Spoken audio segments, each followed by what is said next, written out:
Boa noite, bem-vindo ao Jornal da NTD. Eu sou Emanuele Couri.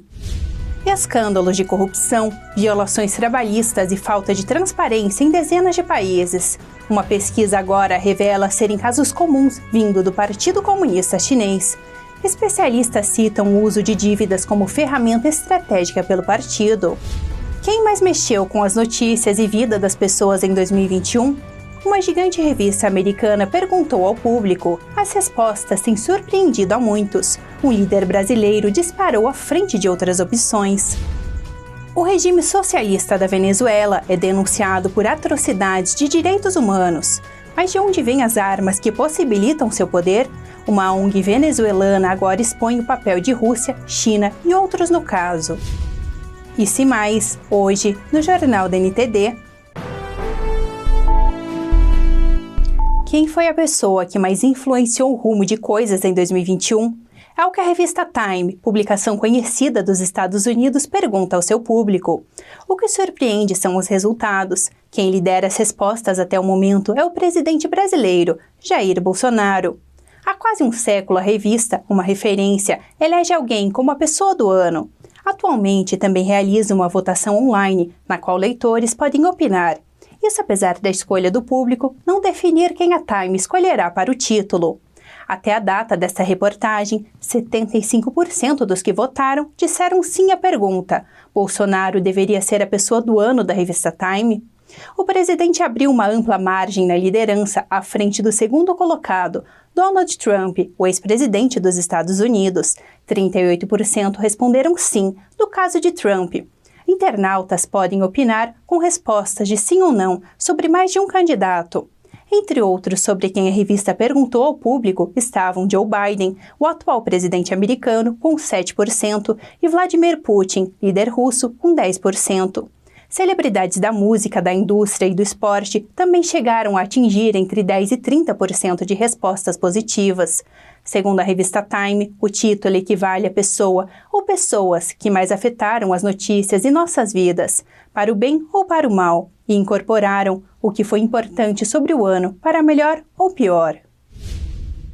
A China é o maior credor oficial do mundo. Através de bancos estatais, o Partido Comunista Chinês empresta dinheiro, e ele empresta muito. Ainda assim, muitos de seus empréstimos escapam ao conhecimento da comunidade internacional. Outros têm condições sigilosas, sendo criticados por falta de transparência ou práticas predatórias.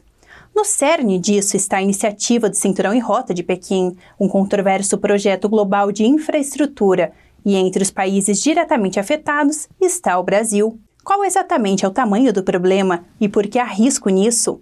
Um relatório internacional agora ajuda a responder.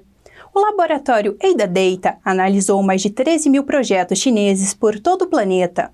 O valor totaliza 843 bilhões de dólares, financiados por mais de 300 entidades do PCC, abrangendo 165 países. O que revelam?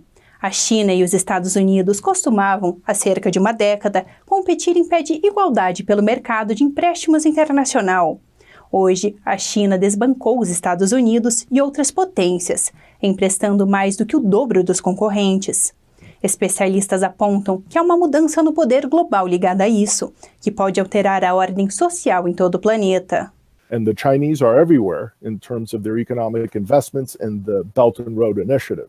E os chineses estão por toda a parte, tratando-se de seus investimentos econômicos e a iniciativa do Cinturão em Rota. É um momento muito perigoso para a democracia na América Latina, e eu diria a democracia mundialmente. A China é uma potência em ascensão, e não quero dizer só para ser hegemônica localmente. É uma potência em ascensão que pode estar substituindo os Estados Unidos. E estamos saindo da influência de uma potência hegemônica que acreditava no Estado de Direito e na liberdade para a hegemonia de uma ditadura comunista que assassinou mais de 60 milhões do próprio povo desde 1949. Empréstimos chineses no exterior dispararam após começar a iniciativa do Cinturão e Rota em 2013, um projeto de infraestrutura que, mirando principalmente países de baixo e médio poder econômico, empresta imensas quantias de dinheiro para obras. O projeto recebeu críticas por falta de transparência e por usar dívidas para avançar interesses estratégicos da China. Um caso comumente citado é o do porto de Hambantota, no Sri Lanka. Depois de Pequim emprestar um valor bilionário para a construção do porto, o governo local se viu incapaz de arcar com as dívidas. O porto, junto de 15 mil acres de terra, foi cedido à China por 99 anos. Sua localização é estratégica de um ponto de vista comercial e também militar, próximo à Índia, um rival da China. Este relatório agora diz também que mais de 1 em cada 3 projetos do Cinturão e Rota teve grandes problemas de implementação, incluindo escândalos de corrupção e violações trabalhistas, entre outros. O que o documento diz sobre o Brasil? Entre 2000 e 2017, nosso país foi o quarto que mais recebeu empréstimos da China. Foram quase 40 bilhões de dólares. Em 2019, o Brasil devia ainda quase 30 bilhões ao gigante asiático. O Brasil não faz parte formalmente da iniciativa do Cinturão e Rota, mas declarações recentes de oficiais mandarins indicam o desejo de mudar isso. Em agosto deste ano, houve um evento online envolvendo o cônsul-geral da China em Recife e oficiais dos dois países. Nele, Jian Dekun, uma autoridade regional da China, disse que sua cidade, Guangzhou, estava pronta para expandir a cooperação com Recife e outras cidades brasileiras, sob a iniciativa do Cinturão e Rota. Mas o relatório quanto aos empréstimos não é o único a esclarecer sobre a influência chinesa recentemente. A USCC, uma agência independente do governo dos Estados Unidos, publica anualmente relatórios quanto à China, tratando de economia e segurança. O de 2021 foi publicado semana passada. O que aponta? O Partido Comunista Chinês, ou PCC, em sua jornada para se tornar a principal potência mundial, tem buscado na última década expandir seu domínio comercial e influência política a mais regiões. A América Latina e o Caribe, por sua vez, não escaparam do radar chinês e têm sido alvo de intervenções diplomáticas, emboscadas econômicas e forte interferência ideológica. Entre os alvos, o Brasil. O relatório, destinado ao Congresso dos Estados Unidos, dedicou este ano mais de 100 páginas ao grande crescimento da influência chinesa nas regiões da América Latina e Caribe. Isso inclui áreas como economia, política, mídia e educação. O Brasil foi citado mais de 80 vezes no documento. Lá se diz que o PCC tem usado seus negócios já existentes com determinados países como uma rota para gerar novos benefícios econômicos e diplomáticos. O documento cita as negociações do 5G entre a gigante chinesa Huawei e nosso país em 2021. Devido a preocupações com segurança nacional, o governo brasileiro cogitava barrar a empresa de telecomunicações da licitação das redes 5G locais. No entanto, no início do ano, após 2 semanas, o governo se viu forçado a permitir equipamentos Huawei no certame. O Partido Comunista Chinês reteve o envio de insumos para a produção de vacinas contra a Covid-19. Logo após o edital ser publicado, sem restrições à Huawei, os insumos chegaram a São Paulo. Outro ponto citado pela USCC foi que, a fim de espalhar propaganda favorável ao partido e reprimir qualquer narrativa contrária, o PCC tem usado suas mídias estatais em países mundo afora. No Brasil, a Rede Bandeirantes de televisão, a empresa Brasil de Comunicação e o Grupo Globo já firmaram acordos com o conglomerado estatal China Media Group. Notoriamente, veículos locais publicaram recentemente matérias de propaganda do Partido Comunista.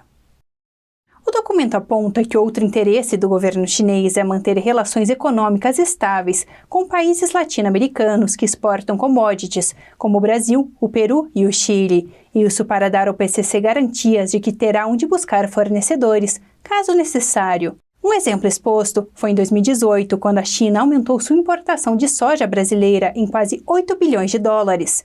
Isso após diminuir em cerca de 4 vezes a importação de soja dos Estados Unidos por conflitos econômicos entre os países. Entre 2016 e 2020, o Brasil forneceu mais de metade de toda a soja que a China importou, algo diretamente ligado à sua segurança alimentar. A influência chinesa em nosso continente passa pela Venezuela. O regime socialista no país vizinho segue tendo o regime totalitário mandarim como principal fornecedor de armas e equipamento militar. É o que uma ONG venezuelana agora aponta. Detalhes a seguir. A China segue sendo o principal vendedor de armas para a Venezuela. Isso é o que revelou a ONG venezuelana Control Ciudadano este mês. Ela salientou ainda que a Rússia e a China continuam entre os poucos países a fornecer armas para a nação sul-americana. A África do Sul vendeu também lança-granadas para a Venezuela em 2020. Para o relatório, a ONG analisou as principais compras de equipamentos militares e sistemas bélicos das Forças Armadas venezuelanas. O documento engloba o período de 2017 e 2021 e teve como base informações públicas dos militares locais, do governo venezuelano, da indústria militar e fabricantes do setor, entre outras fontes.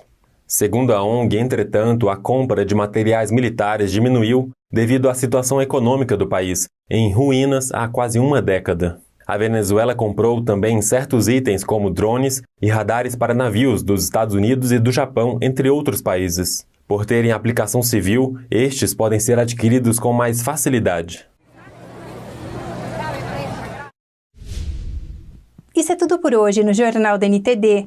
Mas antes de ir, junte-se a nós no Instagram, através do link na descrição deste vídeo. Obrigada por assistir e até a próxima!